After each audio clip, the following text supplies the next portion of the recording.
Hello friends, welcome to Sri Academy of Science Karad. In this lecture, we will discuss about the new topic photosynthesis. या lecture मध्ये आपण नवीन topic चालू करतो तो म्हणजे photosynthesis. So topic number 12 photosynthesis.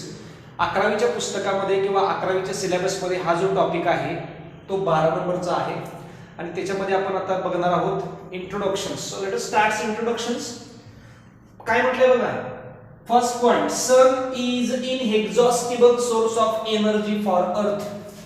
Okay, काय म्हटले, सूर्य हा इनएक्झॉस्टिबल, एक्झॉस्टेड म्हणजे फिनिश, इनएक्झॉस्टिबल म्हणजे अनफिनिश्ड, बरोबर आहे. त्यामुळे काय म्हटले, sun is inexhaustible source of energy for earth म्हणजे सूर्य हा कधीही न संपणारा पृथ्वीवरचा एक स्रोत आहे, बरोबर आहे. काय म्हटले, sun is inexhaustible source of energy for earth. पृथ्वीवरचा किंवा पृथ्वीसाठी सूर्य हा कधीही न संपणारा एक ऊर्जेचा स्रोत आहे, बरोबर आहे. सेकंड पॉइंट काय म्हटलंय, the chlorophyll containing organisms are able to absorb the solar energy and converted into chemical energy in the form of food. म्हणजे पृथ्वीवरती जेवढे सगळे लिव्हिंग ऑर्गॅनिझम्स आहेत, ज्या लिव्हिंग ऑर्गॅनिझम्स मध्ये क्लोरोफिल पिगमेंट आहे, म्हणजे ज्या लिव्हिंग ऑर्गॅनिझम्स मध्ये क्लोरोफिल पिगमेंट आहे ते सगळे काय करतात, तर ती सोलार एनर्जी ऍब्सॉर्ब करणार आहेत आणि सोलार एनर्जी ऍब्सॉर्ब करून त्याचं कन्व्हर्जन कशामध्ये करतात, ते केमिकल एनर्जी मध्ये. म्हणजे काय करणार आहेत, तर ते light energy, right. So light एनर्जीला आपण काय म्हणणार आहे, solar energy. So this light energy और solar energy is converted into chemical energy, chemical energy, बरोबर आहे. आणि ही केमिकल एनर्जी म्हणजे काय, in the form of food, right. कशाच्या फॉर्म मध्ये असणार आहे, फूडच्या फॉर्म मध्ये. म्हणजे जेवढे क्लोरोफिल कंटेनिंग लिव्हिंग ऑर्गॅनिझम्स आहेत ते लाईट एनर्जी किंवा सोलार एनर्जी ऍब्सॉर्ब करणार आहेत आणि ऍब्सॉर्ब केल्यामुळं काय करणार आहे, तर केमिकल एनर्जी तयार करणार आहे. कशाच्या फॉर्म मध्ये, फूडच्या फॉर्म मध्ये. कुठले, chlorophyll containing organisms, chlorophyll containing organism, right. So all the chlorophyll containing organisms are absorb the light energy or solar energy and it is converted into chemical energy in the form of food. Okay, second sentence meaning समजलं. Next, it is an essential mechanism of energy input in living world which is known as photosynthesis. बरोबर आहे. काय म्हटलेलं आहे, ही जी photosynthesis process आहे, ज्याला photosynthesis असं म्हटलं जातं, ही फोटोसिंथेसिस प्रोसेस ही इसेन्शियल आहे, इसेन्शियल मेकॅनिझम आहे. कशामध्ये, एनर्जी इनपुटचं.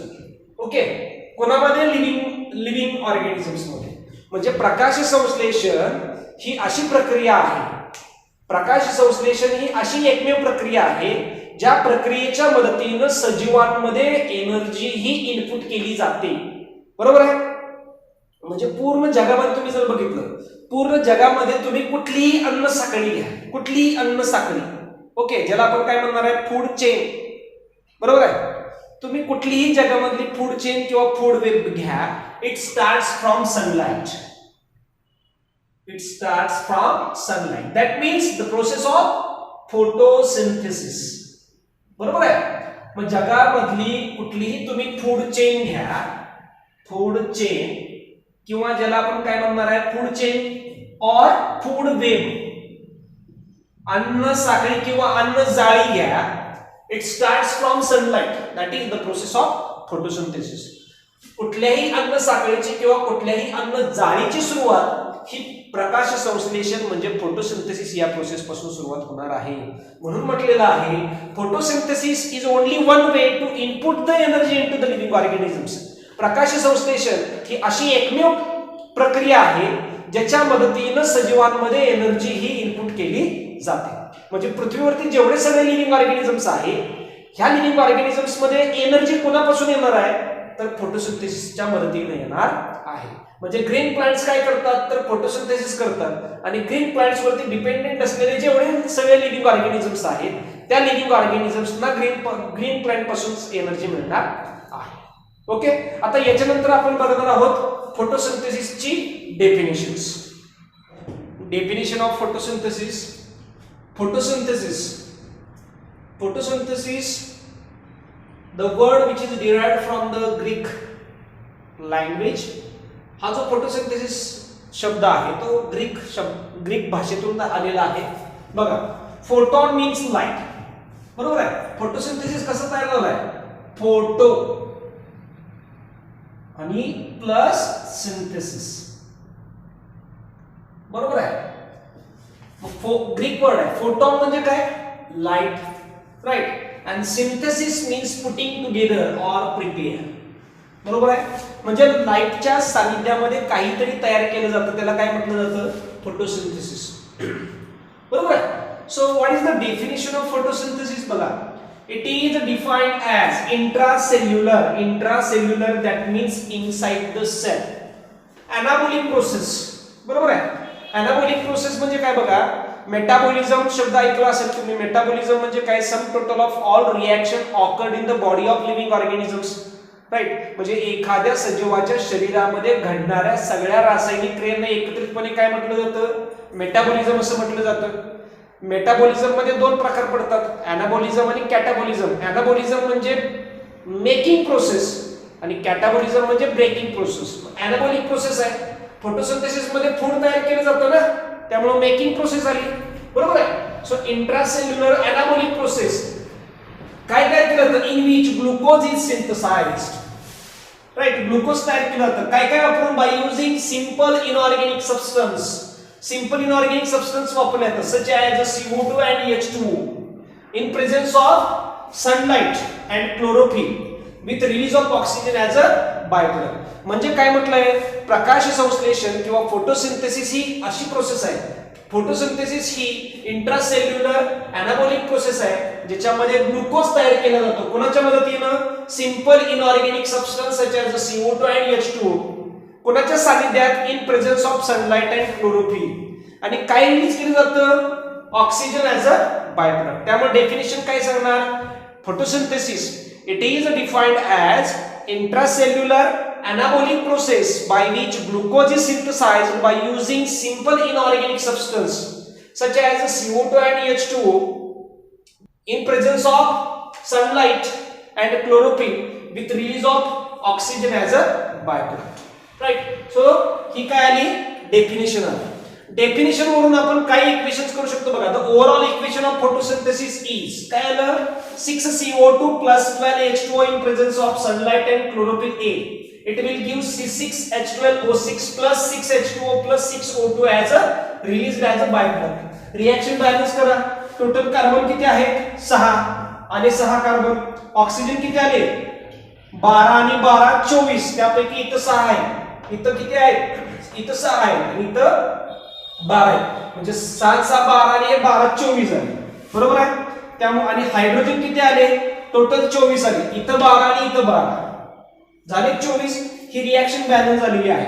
त्यामुळे रिएक्शन काय आली किंवा डेफिनेशन काय आली, it is defined as intracellular anabolic process by which glucose is synthesised by using simple inorganic substance such as CO2 and H2O in presence of sunlight and chlorophyll with release of oxygen as a byproduct. आणि overall equations काय आलं, overall equations is 6CO2 plus 12H2O in presence of sunlight and chlorophyll. It gives C6H12O6 plus 6H2O plus 6O2 is released as a byproduct. हा जो oxygen आहे तो release केला जातो. Green plants हे ऑक्सिजन रिलीज करतात, बरोबर आहे.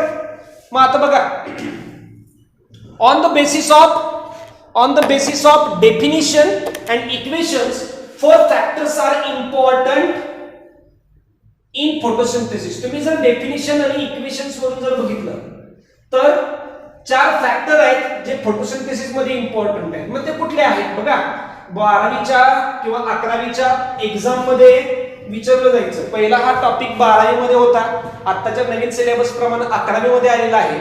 मग ज्या वेळेला 12वीच्या सिलेबस मध्ये असायचं त्यावेळेला प्रश्न विचारायचे.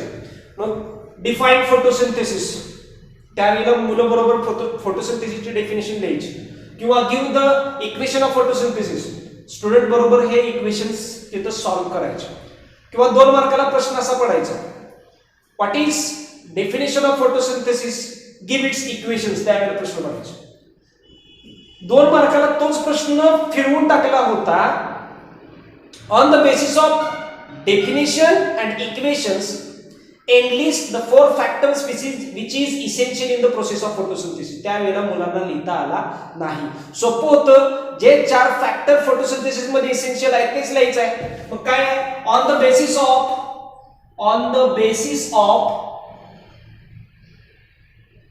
Definition and equation, on the basis of definition and equations, comma 4 factor are essential in the process of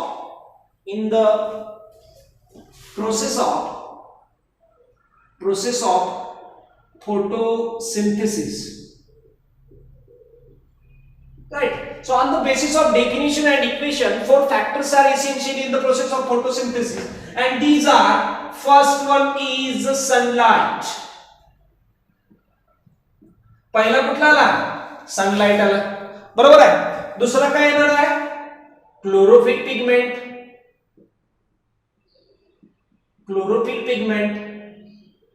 specially कुठला आला, chlorophyll A. Right. The third factor which is important or essential in the photosynthesis is the carbon dioxide. Right, that is CO2. And fourth one is the water, in bracket H2O. So these 4 factors are essential in the process of photosynthesis. First one is the sunlight, second one is the chlorophyll pigment, especially chlorophyll A, third one is the carbon dioxide, and fourth one is the water. आता हे 4 factor आहेत जे फोटोसिंथेसिसच्या definition आणि equations वरून आपण सांगू शकतो. याच्यातला एक जरी फॅक्टर ऍब्सेंट असेल तरी फोटोसिंथेसिसची प्रोसेस घडणार नाही. ओके, अशा पद्धतीने आपण आता काय बघितलेलं आहे, इंट्रोडक्शन्स मध्ये 3 इम्पॉर्टंट सेंटेन्स, त्याच्यानंतर the definition of photosynthesis and general equation of photosynthesis and factors of photosynthesis. हे काय झाले, फॅक्टर झाले, फॅक्टर ऑफ फोटोसिंथेसिस. बरोबर आहे. म्हणजे मराठीमध्ये काय म्हणणार आहे आपण, फोटोसिंथेसिस वरती परिणाम करणारे घटक. राईट, प्रकाश संश्लेषणावरती परिणाम करणारे घटक. बरोबर आहे. या पद्धतीने कुठले लिव्हिंग ऑर्गॅनिझम्स हे फोटोसिंथेसिस करणार आहेत, तर जे लिव्हिंग हे ऑटोट्रॉफिक मोड ऑफ न्यूट्रिशन दाखवतात ते लिव्हिंग ऑर्गॅनिझम्स हे काय असणार आहेत, तर फोटोसिंथेसिस करणार आहेत.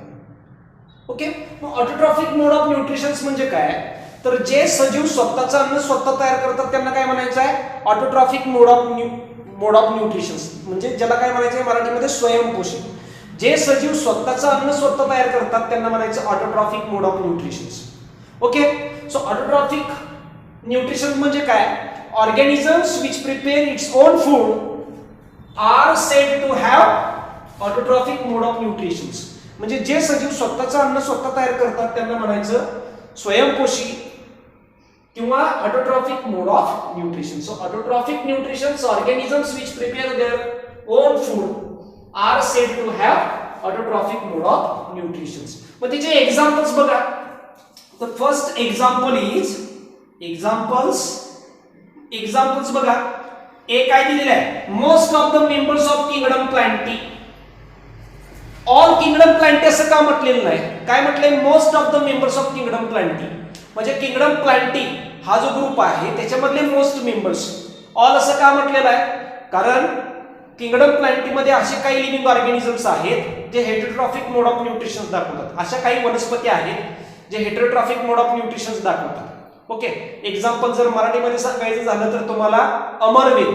अमरवेल ही काय आहे, तर हेटेरोट्रॉफिक मोड ऑफ न्यूट्रिशन दाखवते. त्यामुळे काय म्हटलंय, most of the members of kingdom Plantae मधले मॅक्सिमम जेवढे मेंबर्स आहेत ते ऑटोट्रॉफिक मोड ऑफ न्यूट्रिशन करतात. त्याच्यानंतर बी, किंगडम प्रोटिस्टा मध्ये डायनोफ्लॅजिलेट्स आणि डायॲटम्स. किंगडम प्रोटिस्टा मध्ये डायनोफ्लॅजिलेट्स आणि डायॲटम्स हे काय करतात, हे कोण आहेत तर ऑटोट्रॉफिक मोड ऑफ न्यूट्रिशन करतात. बरोबर आहे. त्याच्यानंतर प्रोकॅरियोट्स मध्ये बघा, प्रोकॅरियोट्स मध्ये सायनोबॅक्टेरिया हा ऑटोट्रॉफिक न्यूट्रिशन करणार आहे. Purple sulphur bacteria example is the chromatium, autotrophic mode of nutrition असणार आहे. Green sulphur bacteria chlorobium, example chlorobium हा काय ऑटोट्रॉफिक मोड ऑफ न्यूट्रिशन दाखवणार आहे. म्हणजे एक्झाम्पल तुम्ही जर बघितलं most of the members of kingdom plantae, दुसरे एक्झाम्पल प्रोटिस्टा मध्ये डायॲटम्स आणि डायनोफ्लॅजिलेट्स, प्रोकॅरियोट्स मध्ये cyanobacteria, purple sulphur bacteria example chromatium, green sulphur bacteria example chlorobium. बरोबर आहे. आता ह्या एक्झाम्पल मध्ये कंडिशन्स काय पाहिजे तर ह्या सगळ्या लिव्हिंग ऑर्गॅनिझम्स मध्ये फोटोसिंथेटिक पिगमेंट्स आहेत. ओके, काय म्हटलं बघा, all these are photosynthetic autotrophs or photoautotrophs. हे जेवढे सगळे लिव्हिंग ऑर्गॅनिझम्स आहेत ते स्वतःचं अन्न स्वतः तयार करतात, पण कोणाच्या मदतीनं, सूर्यप्रकाशाच्या मदतीनं, सनलाइटच्या मदतीनं. So all these living organisms are prepare its own food material with the help of sunlight. त्यांना कशाची गरज आहे, सनलाइटची गरज आहे. Okay, so all these living organisms which prepare its own food material with the help of sunlight. Right. Next, they have photosynthetic pigments. ह्या सगळ्यांमध्ये photosynthetic pigments आहेत. आता हे झाले फोटो ऑटोट्रॉप्स. फोटो ऑटोट्रॉप्स बरोबर आहे. म्हणजे जे सजीव सनलाइटच्या मदतीनं फूड तयार करतात त्यांना काय म्हणायचं आहे, फोटो ऑटोट्रॉप्स. ओके, पण असे काही सजीव आहेत या ऑटोट्रॉफिक मोड ऑफ न्यूट्रिशन मध्ये, असे काही सजीव आहेत ज्यांना सनलाइटची गरज नाही, पण त्यांच्या बॉडीमध्ये जी केमिकल रिएक्शन घडणार आहे त्या केमिकल रिएक्शनच्या मदतीने ते स्वतःचं फूड निर्माण करणार आहेत. त्यांना म्हणायचं केमो ऑटोट्रॉप्स. Chemo autotrophs. मग आपण बघूया आता पुढचा point, chemo autotrophs. Chemo autotrophs म्हणजे काय तर जे ऑटोट्रॉफिक मोड ऑफ न्यूट्रिशन दाखवतात पण त्यांना सनलाइटची गरज नाही. मग ते काय करतात तर त्यांच्या बॉडीमध्ये जी केमिकल रिएक्शन घडणार आहे त्या केमिकल रिएक्शन मधून रिलीज झालेल्या एनर्जीचा युटिलायझेशन करतात आणि फूड तयार करतात. बरोबर आहे. आणि ज्यांना सनलाइट लागणार आहे त्यांना काय म्हणायचं आहे, फोटो ऑटोट्रॉप्स. म्हणजे जे सनलाइट ऍब्सॉर्ब करतात आणि फूड तयार करणार आहेत त्यांना फोटो ऑटोट्रॉप्स असं म्हणायचं. आणि ज्यांच्या बॉडीमध्ये केमिकल रिएक्शन्स होणार आहे त्या केमिकल रिएक्शन मधून रिलीज झालेली एनर्जी ते युटिलाइज करतात आणि फूड तयार करतात त्यांना केमो ऑटोट्रॉप्स म्हणायचं. मग केमो ऑटोट्रॉप्सला सनलाइटची गरज नाही. मग बघा chemo autotrophs these are some chemoautotrophs which prepare their food by chemosynthesis. म्हणजे जे लिव्हिंग ऑर्गॅनिझम्स केमोसिंथेसिसच्या मदतीने फूड तयार करतात त्यांना काय म्हणायचं आहे, केमो ऑटोट्रॉफ्स. आता केमोसिंथेसिस म्हणजे काय, that is they use energy released during chemical reactions for synthesis of food. Chemical रिएक्शनच्या वेळेला जी एनर्जी रिलीज झालेली आहे ती एनर्जी ते वापरतात आणि अन्न तयार करतात म्हणून त्यांना केमो ऑटोट्रॉफ्स असं म्हणायचं आहे. Okay, and example of chemoautotrophs is chemoautotrophic bacteria. त्याच्यामध्ये 3 प्रकार पडतात. Nitrifying bacteria example is the nitrosomonas, sulphur bacteria example thiobacillus, iron bacteria example is the ferrobacillus. हे जे सगळे एक्झाम्पल्स आहेत ते एक्झाम्पल्स नीटच्या दृष्टीने आणि सीईटीच्या दृष्टीने अत्यंत महत्त्वाचे आहेत. अशा प्रकारे आपण या व्हिडिओमध्ये फोटोसिंथेसिसची इंट्रोडक्शन्स, त्याच्यानंतर फोटोसिंथेसिसची definition, general equations, factors affecting on the photosynthesis आणि त्याच्यानंतर काय बघितलेलं आहे आपण, ऑटोट्रॉफिक न्यूट्रिशन्स बघितलेलं आहे. ऑटोट्रॉफिक न्यूट्रिशन्स मध्ये फोटो ऑटोट्रॉफ्स आणि केमो ऑटोट्रॉफ्स बघितलेले आहेत. ओके, पुढच्या आपण फोटोसिंथेसिसच्या लेक्चर मध्ये ओल्ड कन्सेप्ट म्हणजे हिस्ट्री ऑफ फोटोसिंथेसिस बघणार आहोत. ज्या हिस्ट्रीमध्ये किंवा ओल्ड कन्सेप्ट मध्ये वेगवेगळ्या सायंटिस्टनी वेगवेगळे एक्सपेरिमेंट केलेले आहेत फोटोसिंथेसिस वरती. ओके, जर मित्रांनो व्हिडिओ आवडला असेल तर लाईक करा, सबस्क्राईब करा, शेअर करा. थँक्यू.